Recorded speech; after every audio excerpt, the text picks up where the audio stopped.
Hi guys, welcome to Bit Eye Review, and it's going to be my spoiler review for episode 2 of Falcon and the Winter Soldier. Before we begin, don't forget to like and comment down below, subscribe and ring the bell to be notified whenever I do videos. I do them every single week, so make sure you keep a lookout for those. Just like last week, spoilers all the way through. Check out the episode first, then check out this review. Spoilers. If you could just do me a massive favour after you watch this video, if you just go check out my Justice League Snyder Cut review, I really appreciate it. So following on from revealing this new Cap, John Walker, we kind of get an introduction to this character. It's basically kind of introduced us to him and what's going on and how he kind of ticks and everything, but also it's this kind of therapy session for Bucky and Sam.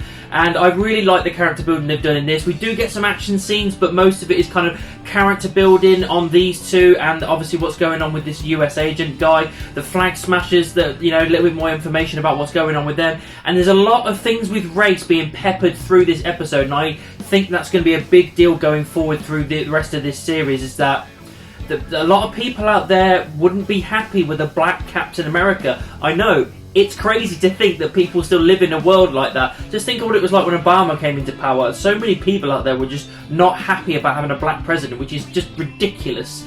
And it could be the same here. If we had a Captain America in the real world, and then it was passed on to this black guy that not many people know, people might not like it. So this is why John Walker's been introduced and been handpicked, and they lied to Sam about the shield thing going in a museum, and this John Walker's been doing training for ages, and they put him through his paces and made him the new Captain America. And it's just, the whole thing is peppered with racism, and more things as well, which I'm going to get into in a minute as well. And it's just, it is an important message that does need to be hammered home, and yeah, chuck it into a superhero thing, definitely. So with John Walker, it's like he's trying to be this kind of good guy and do his job and be the new Cap, and he does this thing on Good Morning America, this massive kind of pomp and circumstance thing, which reminded me a lot of when Cap was doing it in the first Avenger before he got his big break. You know, he kind of make him a little bit sympathetic as well. He gets his sidekick guy, I can't remember what he's called, but he is in the comics as well. So yeah, you kind of get like him feeling good, but then when he goes out on his missions being Captain America, when we see later in the episode, he's a confident, cocky dick.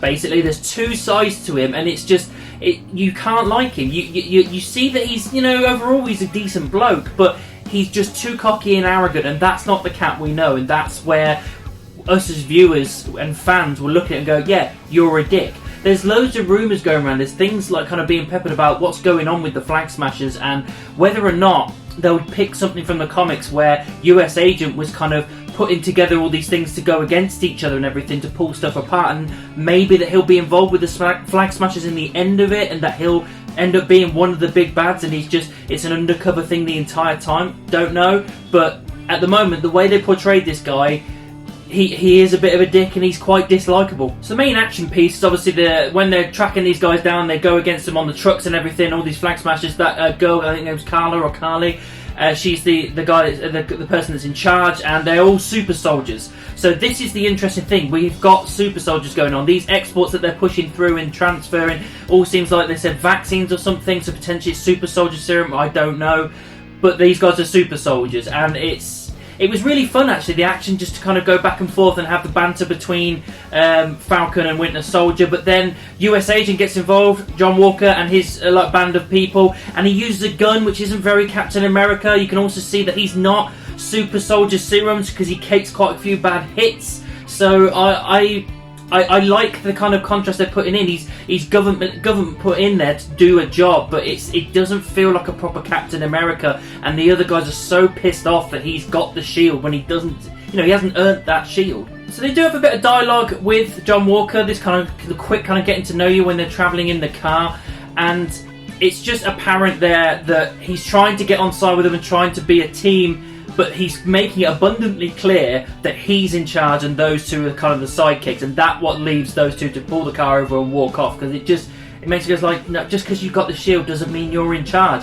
And he mentioned, I think Sam mentions at some point to him through the episode that because you're government, you're being told where to go. We're free agents, we can go wherever we want, so us working with you probably ain't going to be a good idea anyway. So yeah, the therapy session kind of thing, it is a lot of back and forth with banter with these guys through the episode, but then they have to have this therapy session, and it's quite interesting, is that again, it's kind of funny at the same time, but also you get that real deep moment of why Bucky's so pissed off with Sam, and it's because he gave up the shield, and that it's like if Steve was wrong about you, that means he's wrong about me, and it's just his own self-doubt and everything, he's trying to get over himself, and just he's annoyed at Sam. He's not angry, but he's disappointed, and this is where the tension lies. It's all to do with the shield, the way that Sam is perceived by Steve, and same with Bucky, and it all kind of falls together really, really well. And that's what the driving force of this whole getting the shield and having these guys become these superheroes through this series is going to be about. And it's a real nice prospect to kind of get into. The Flag Smashers kind of get away with all their stuff on the plane, and one of them stays behind and gets gunned down.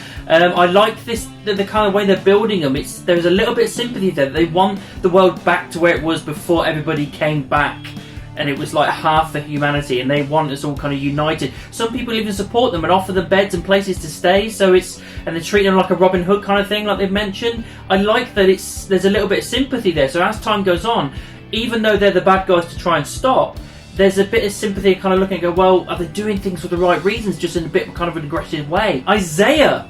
Now that was a little bit out of nowhere. This character, this old kind of black super soldier person that Bucky knew about, Steve didn't know about him, obviously Sam's finding out for the first time. And again, this race thing kind of pushes through, and these two scenes that are back to back with each other. The fact that he was experimented on, made a super soldier, but because he was black, he wasn't like put in the forefront like Steve was. Again, that's not Steve's fault, but this whole thing, he's pushed on the ground, pushed out of the way, and just left to rot basically, and he just gets angry and kicks him out of the house. And that follows straight on to when they're having a discussion in the street. Policemen come up and they're instantly hostile towards Sam, thinking that he's causing Bucky a problem because he's the black guy and Bucky's the white guy, and they're like close to arresting him until they realise it's Sam the Falcon.